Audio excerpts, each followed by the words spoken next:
So I have had two consultations on construction loans. So I thought I would share with you my top 10 questions to ask, things to think about when doing a construction loan. And number one is the land slash construction. You have to decide whether you're going to buy the land first or if you're going to buy the land and do the construction at the same time. Number two, if you decide that you're going to do the land first and sit on it, you have to consider whether most lenders have a time frame on how long you can sit on that land before you can build. So that's when you have to decide. Well, if I'm just going to sit on the land, you may just have to do a land loan, but that's something you would consult a person like myself for. Number three, one-time close. So that is when you can do a construction loan and then you can do an in loan. One-time close allows you to do both at the same time. So you can purchase the land and do the construction.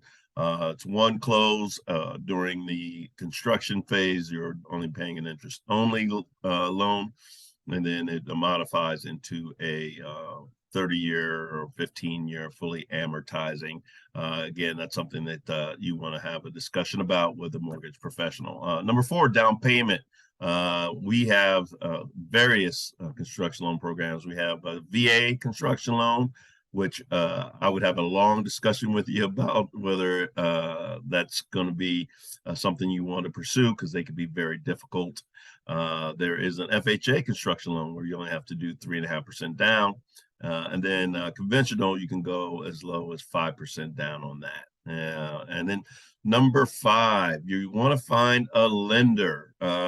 Now that varies. We're a broker, so we have access to many different loan programs. But you want to get pre-approved, and you want to get pre-approved at the maximum amount. Why the maximum amount? Just for cost overruns. Now there is usually a contingency fund that is factored into a construction loan. Average is 5%. So if the cost of construction is $450,000, your contingency would be 22.5, and whatever you don't end up using goes back to you, of course. But during the process of building, there can be some fees that increase. I had a client who had his cost of wood go up $16,000. Ouch. Now, the other thing about the lender is if you work with a builder, a lot of times the builders will put some very juicy incentives into the home if you use their preferred lender. Now, technically, that's a RESPA violation, but the Builders Association, they have a very strong lobby and they are allowed that loophole. Even like the house that we just put on the market when my father bought it in 2003. He didn't use me because he was getting like $30,000 in free upgrades using the builder's lender. So that's one thing to also be made aware of. But I'm always available anyway, even if I can't do the loan, to answer construction loan questions. Builder approval, very, very important. I don't even like to get down the road too far until the builder has been approved by the lender. If you're not using, obviously, that builder's preferred lender.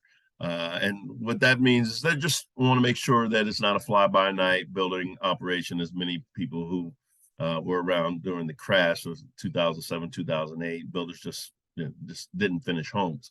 So they want to do their diligence. There's a packet that I always send my clients to have their builder fill out. Most of the big-time builders, that they have a department or a person that handles that. The only time I've ever really gotten pushback is just the small mom and pop shops. They seem to be averse to fill out information about their business. I don't even want to get into why, but without that lender approval, you can't get the loan. So you want to have your builder get approved as soon as possible.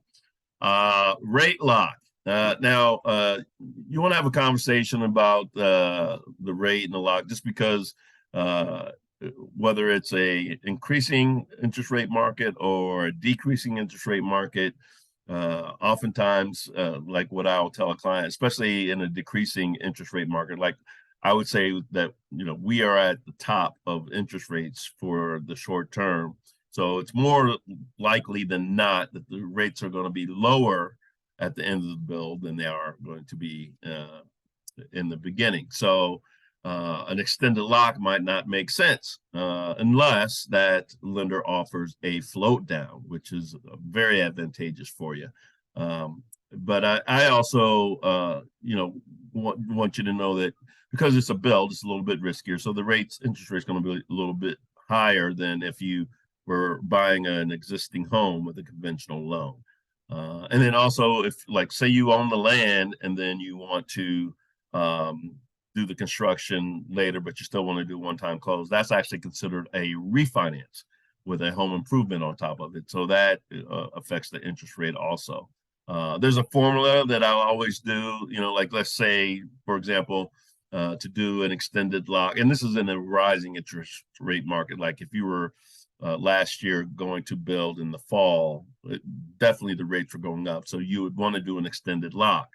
And sometimes you're in the middle where they may go down. So what you do is, what I do is I'll ask, what's that lock going to cost you to lock for, say, 4 months? And let's say it's $3,000 and it's non-refundable, that extended lock. So I'll just say, all right, well, let's just watch the interest rates. If they're going to be going down, and like, again, right now, if you're thinking of building in the next year to 18 months, interest rates are going to be more favorable down the road. So I'll say, all right, well, $3,000 is the house money. Let's float the rate while we're doing the construction. If for some reason, as we get closer to the end of the construction, the interest rates are getting a little volatile and they may be going up, you may be able to buy that rate down with that house money of $3,000, and it might only cost you $1,500 instead of $3,000 non-refundable. But that's an in-depth conversation I can have if you ever want to talk about a construction loan. Timeline that varies from builder to builder, from season to size of the home, but you can expect anywhere between 4 and 12 months right now, and you just hope that Mother Nature agrees with you and is working with you to get that house done as soon as possible. And then draws. Draws vary also depending on the size of the loan and the house. They can be as low as 2 draws, and that's how the builder actually gets paid. What happens is, let's say, you have to get all the permits and the foundation done. That's one phase. So when that's done and the appraiser goes back out, looks at make sure that that part of the phase is complete, and then they'll tell the lender, and lender releases monies for the next phase. And depending on what the sales contract says, that's how they determine the draws. And draws can be as many as 12 or more draws on the bigger houses, on the bigger builds. And then number 10, the last one, is my own little gift to newlyweds. I'm not saying don't do it, but if you're a newlywed, your first house construction, just know that there is going to be a lot more stress than when you plan the wedding. And I'm going to, for my gender, own that the XY chromosome, that we're just not in general made to make decisions about whether you're going to have marble or Formica. Formica's a no. As countertops, what kind of cabinets are you going to, the slow close and self-closing, and all these little decisions that have to be made on the construction that you don't think about.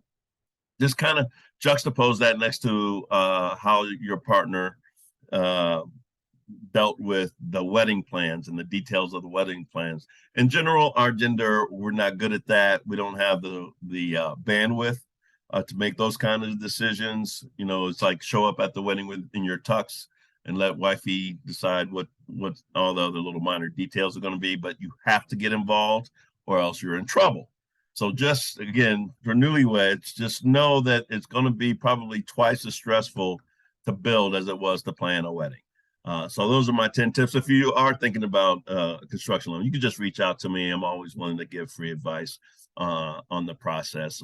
But just know you are actually, building what could be your dream home. So it's important to know what's ahead of you. That's it.